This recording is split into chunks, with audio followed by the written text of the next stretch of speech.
us here, camera basics and the science behind getting the correct exposure. You might have heard the saying, a picture is worth 1,000 words.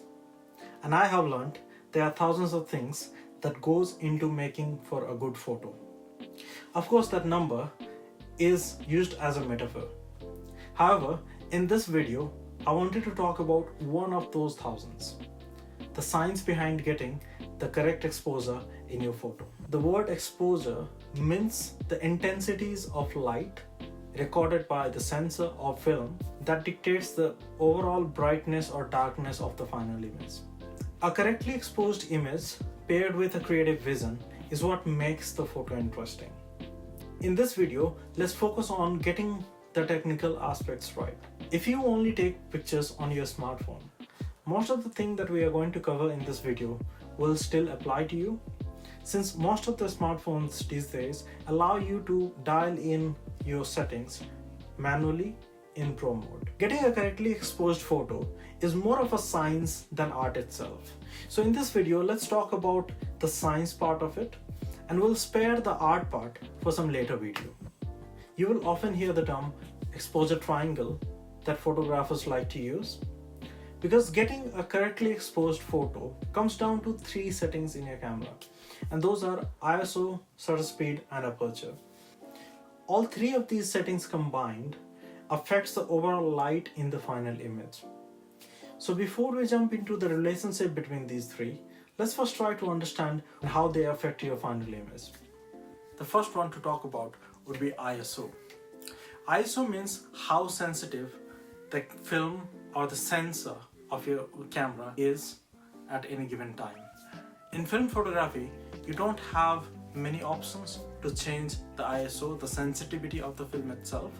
However, you get a lot more options when it comes to digital photography.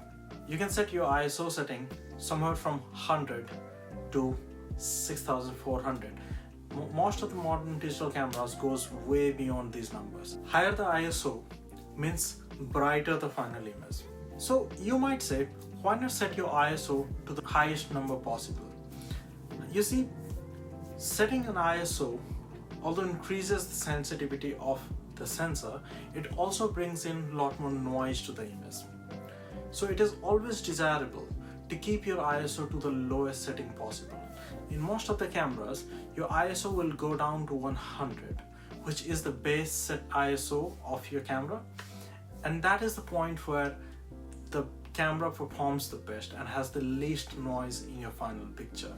However, when you don't have enough light to work with, just like I won't have much light in a couple of minutes as the sun goes down, the ISO is the easiest setting to change to bring in more light and settle for slightly noisier image as a compromise. This is the reason why your smartphones mostly take amazing picture in broad daylight. However, it produces grainy images at night time. It's not the megapixel that matters. Having higher megapixel often hurts the quality of image than helps. However, we'll get into megapixel talk in some future videos. Let's stick to the camera basics today.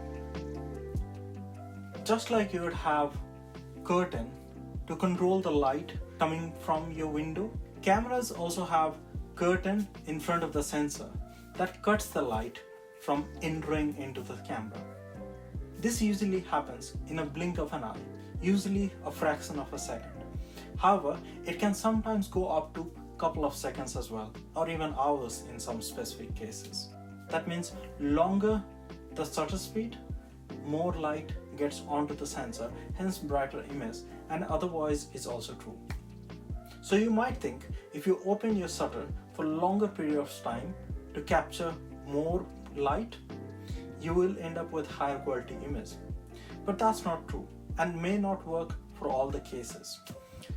With longer shutter speed, anything that moves when the shutter is open becomes blurry in the final image, known as motion blur. And that may not be the look that you're going for. And since most of the time we take pictures handheld, we need to keep our shutter speed fast enough so that any camera shake introduced by your hands can be frozen in that given time. And shutter speed of something like 1/500th of a second or even higher will allow you to do that. Something like 1/25th of a second or 500th of a second or even 1/8000th of a second. These shutter speeds are generally considered as fast shutter speeds. But in some cases, you might want to keep your shutter speed open for something like 3 seconds, 5 seconds, or even a couple of minutes. And to eliminate the motion blur caused due to camera shake, you might want to mount your camera on a tripod. And that will let you capture all the light there is and result in a brighter image, even in darkness. I am starting to lose the light now. And the last one to talk about is aperture, the physical opening in the lens of the camera. It is often measured as f-stop. Just like shutter speed, you'll often see aperture represented as a fraction f over some number. For example, f16, f5.6, f2.8, etc. This is slightly counterintuitive because the bigger the number in the denominator means smaller opening in the lens, and smaller the number means bigger opening.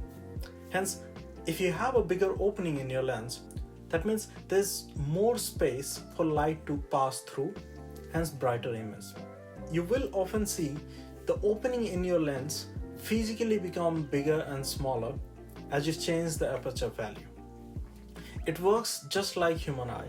When you step outside your home under broad daylight, the pupil in your eye often closes down to cut some of the light, but when you step inside in a dark room or maybe at night, the pupil in your eye often opens wider so that it can let in more light so you can see clearly. In addition to controlling the amount of light passing through the lens, aperture also controls how much of your scene is in focus, known as depth of field. When you set your aperture to lower f-stop number, results in shallow depth of field. That means more blurry background that we all seem to love in these images. If you set your f-stop number to bigger number, more of your scene will be in focus. That means less background blur. So let's quickly recap what we have discussed so far. The first one is ISO, which means the sensitivity of the camera sensor. Low ISO means darker image and also less noise. High ISO means brighter image but more noise. Hence, lower ISO is preferred. Next one is shutter speed, which is the time to take the picture, usually measured in fraction of a second. So slower shutter speed means brighter image but more motion blur. Higher shutter means darker image but less motion blur. The third one is aperture, which is opening in the lens, measured as f-stop. Smaller aperture, that is bigger number in the denominator, means less out of focus background and darker image. Whereas wider aperture, that is smaller denominator, that is bigger opening in the lens, results in shallow depth of field and brighter image. And please remember, when I say you can change the overall brightness of the image by changing an ISO, for example, I also mean other two settings, shutter speed and aperture, are kept constant. And this applies for other two settings as well. Okay, so with basics out of the way, let's try to understand how these three settings come together to control the overall image. Let's consider an equilateral triangle where one side represents ISO, the other side represents aperture, and the last side represents, say, shutter speed, where ISO goes from 100 to 6400 in this case. As we have discussed, lower ISO means darker image and higher ISO means brighter image. The picture is going to be brighter as you move from left hand side to right hand side. And there are other options when it comes to ISO, so something like ISO 200, 400, 800, let's say 2000 and 6400. And you'll have other options as well, right, in between to choose from. Similarly, for aperture, let's consider this is the darker side and this is the brighter side, where you will have brighter means the lens needs to be really wide open. So let's say aperture of f1.4 is really wide open, and let's say the smaller aperture of f22, which is almost like a pinhole opening in the lens.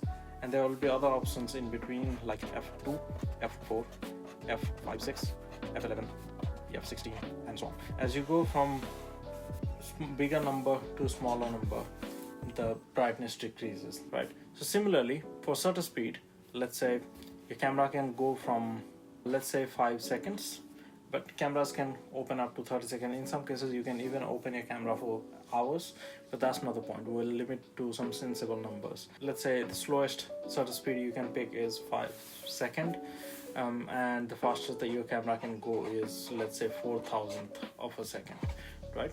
And you'll have other options in between, something like 1 second, 1/250, 1/500, 1/, let's say, 1000, 1/2000, and you get the point. You'll have other options as well. And since longer your camera can stay open to capture the picture, more light, hence this side is going to be brighter for shutter speed, whereas this side is going to be darker. Now let's imagine a scenario here. Consider you are taking a picture outdoors of a flower in your garden. It is nice and sunny, that means lots of light to work with. First setting to start with will be ISO, and because it is really bright day outside, you will prefer to keep your ISO as low as possible. So let's say I have selected my ISO somewhere, ISO 200. That means it is going to be fairly dark because we are closer to the darker side of the image. There's no wind, for example. That means my flower is static, it is not moving all that much, and I'm taking picture handheld. That means I need to keep my shutter speed fast enough so that there is no camera shake or motion blur caused by the movement of my hands or the movement of the camera itself. And as I have mentioned before, you might want to stay somewhere around 1/250th or even 1/500th of a second in this range, or you can go even higher in some cases depending on how much movement you have. Somebody like me who has really shaky hands when it comes to taking picture, I'd like to generally start at 1/500, and that's usually when I can take my handheld shot quite easily. So let's say shutter speed of 1/500th of a second works for me in this case. And I want to keep my aperture as wide open as possible because wider aperture means more background blur. So let's start as the widest my lens can open. So say something like f1.4. I will set my camera to f1.4 and I'll take a shot. Hi, I just realized I've never explained what correct exposure is. And by the word correct exposure, I mean keeping your image bright enough, at the same time maintaining the details in the brightest part of the image as well as in the darkest part of the image. Making sure the brightest part of your image is not pure white. It is not so bright that there is no detail left in the highlights. The opposite side is equally true as well. The image would not be dark enough that shadows in your picture is pure black and there is no detail left in the shadows. However, these are just the definitions. There are situations when you will purposefully blow out the highlights or the shadows to get a particular look that you are going for, and that's the creative side of the picture, right? And we will talk about this in future. So let's get back to the original video. Often in this kind of scenario, since there is a lot of light and you have also opened your camera to the widest, this will result in a very bright photo. This means we need to cut down some of the light, and here are a few options that you can do. Since we have selected our ISO at 200, we can move towards the left hand side to cut some of the light. So in photography, light is measured in terms of stops. So moving from ISO 200 to 100 would mean you're reducing the brightness of the image by half. And at this point, I'll take a shot and see if that is giving me correct exposure. If not, I can move higher in my shutter speed, something like shutter speed of 1/1000th of a second, and keep my aperture to f/1.4 and see if that gives me correct exposure. If that is not giving me correct exposure, I might want to close down my lens. So say from f1.4 I'll go to f/f4 and see if that is giving me the correct exposure.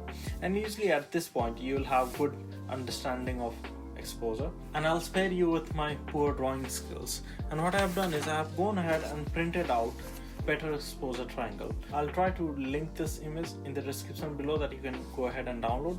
Let's say now in the time when we have been talking, wind has paced up and the flower has started to move quite a lot. In order to freeze the motion of the flower itself so that the flower is not blurry, and since in the previous example we chose a setting something like ISO 100 and shutter speed of 1/1000th of a second with aperture of, let's say, f4, if 1000th of a second is still giving you blurry picture of the flower but the rest of the background is perfectly in focus, you might want to consider increasing the shutter speed at this point, and we will change the shutter speed to say something like shutter speed of 1/2000th of a second.